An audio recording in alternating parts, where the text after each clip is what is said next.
pessoal, tudo bem? Para quem ainda não me conhece, meu nome é Elaine, sou professora de História e no vídeo de hoje nós vamos começar a estudar a Revolução Russa de 1917, que foi um dos grandes acontecimentos do século XX, que está relacionada à Primeira Guerra Mundial e que foi uma tentativa de se colocar as ideias socialistas em prática. Então vamos começar?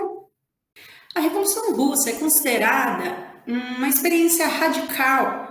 O regime implantado por essa revolução, não exatamente de acordo com as ideias do Marx e do Engels, ele durou quase todo o século XX, tendo fim apenas em 1991. Só que, como eu falei para vocês naquele vídeo sobre o socialismo e o comunismo, nós vamos ver que não foi exatamente toda a teoria que foi colocada em prática. Só para deixar para vocês aí a definição. O regime comunista é um sistema de governo em que o Estado é proprietário dos meios de produção e controla as atividades econômicas, políticas, sociais e culturais do país. Antes de falarmos da revolução em si, mais uma vez lembrando, revoluções, guerras, protestos, enfim, não começam do nada. Então, vamos ver qual era a situação da Rússia às vésperas desta revolução. No final do século XIX, a Rússia era um país de 170 milhões de pessoas e a economia era basicamente agrária. Comparando com países como Inglaterra, França, Itália e Alemanha, que já estavam passando pela segunda revolução industrial, que estavam brigando por matérias-primas, mercados consumidores, fontes de energia na África e na Ásia, que é o processo do imperialismo, a economia da Rússia, então, era basicamente agrária, com 85% da população vivendo no campo. E esses camponeses, eles eram super explorados pelos donos das terras. Havia um abismo social entre os camponeses que eram muito pobres e a nobreza que era muito rica. A servidão tinha sido abolida na Rússia em 1861, mas isso não melhorou as condições de vida nem de trabalho dos camponeses. No início do século XX, o país começou a se industrializar. E aí muitos trabalhadores saíram do campo e foram para a cidade procurar emprego, em busca também de uma melhor condição de vida. Mas isso não aconteceu. Os operários das fábricas também eram super explorados, e só para vocês terem, uma ideia, para efeito de comparação, as condições dos operários russos do início do século XX eram praticamente as mesmas dos trabalhadores ingleses do século XVIII, da primeira Revolução Industrial. Então, longas jornadas de trabalho, salários muito baixos, falta de direitos.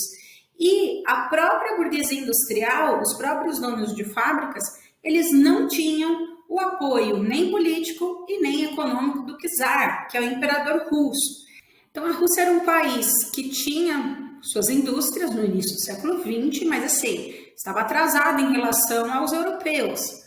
E tinha, a sua economia basicamente agrária. Então, nem os donos de fábricas tinham apoio do czar. Palavra que vem do latim, César, que significa imperador. Essas três imagens, elas nos mostram bem qual era a diferença social, da população russa. As duas fotos, em preto e branco, mostram camponeses na foto menor e operários na foto maior. Enquanto a imagem, um quadro, mostra aí a família real russa. Então percebam que assim, uma pobreza extrema e uma riqueza extrema. Como eu disse para vocês, um abismo social. A Rússia era governada por um czar, um imperador absolutista, que tinha o apoio de uma polícia política chamada Okhrana, polícia esta que perseguia, prendia, executava ou expulsava do país os opositores. Não tinha liberdade de expressão, a imprensa era censurada e ainda o czar contava com o apoio da Igreja Católica Ortodoxa, que dava a ele, Nicolau II, um caráter religioso, aquela ideia parecida com do absolutismo, que o rei era representante de Deus na Terra. Então a situação era assim: política, um czar absolutista que reprimia a população, que tinha o apoio da nobreza e da Igreja Católica.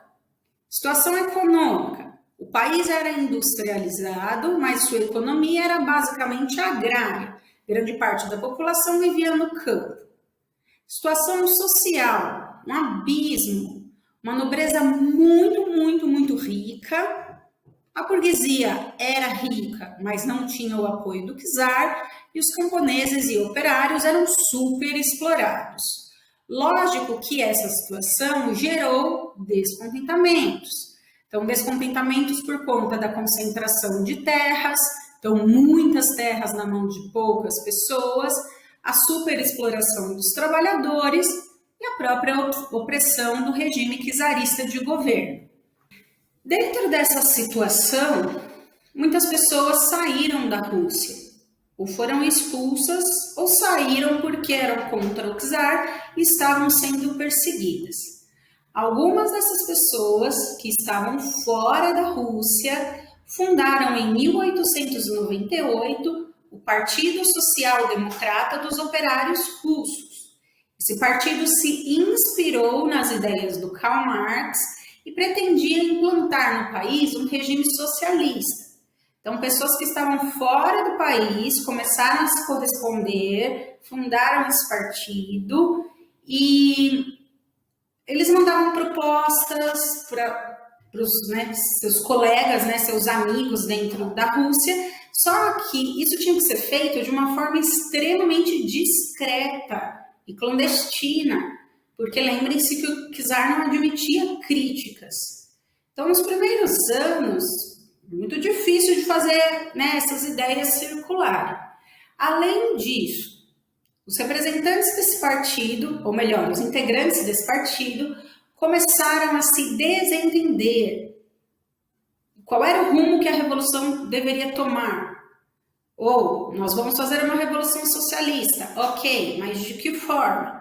As divergências, as diferenças entre essas pessoas fizeram com que no ano de 1903 o partido se dividisse em dois grupos. O primeiro desses grupos são os bolcheviques, palavra que significa maioria em russo, e o segundo grupo são os mencheviques, minoria em russo. Então vamos ver agora quais as propostas destes dois grupos. Vou falar primeiro dos mencheviques, grupo liderado por Martov, que é o do primeiro quadrinho ali que está com um chapéu azul. A ideia dos mencheviques era implantar o chamado socialismo em etapas. Então, o que iria acontecer?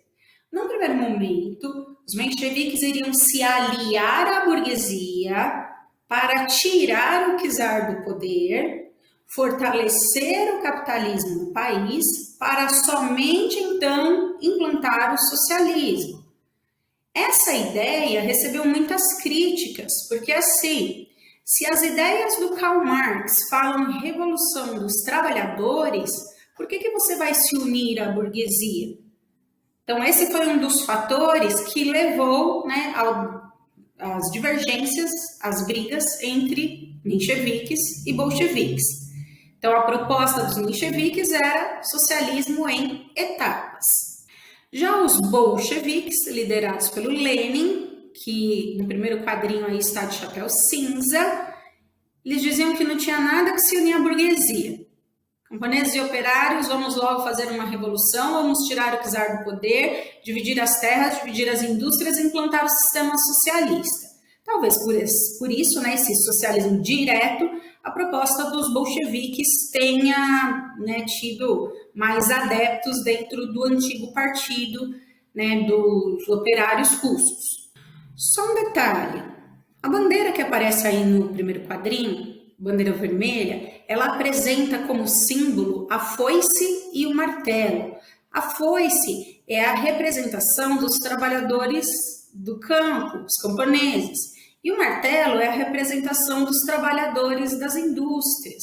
Então, é uma bandeira que está relacionada à ideia da revolução feita pelos trabalhadores. Aí, assim, a Rússia estava passando por situações terríveis, políticas econômicas sociais, os mencheviques e os bolcheviques estão se organizando e não vai demorar muito para que os movimentos revolucionários comecem. Mas isso nós vamos ver no próximo vídeo.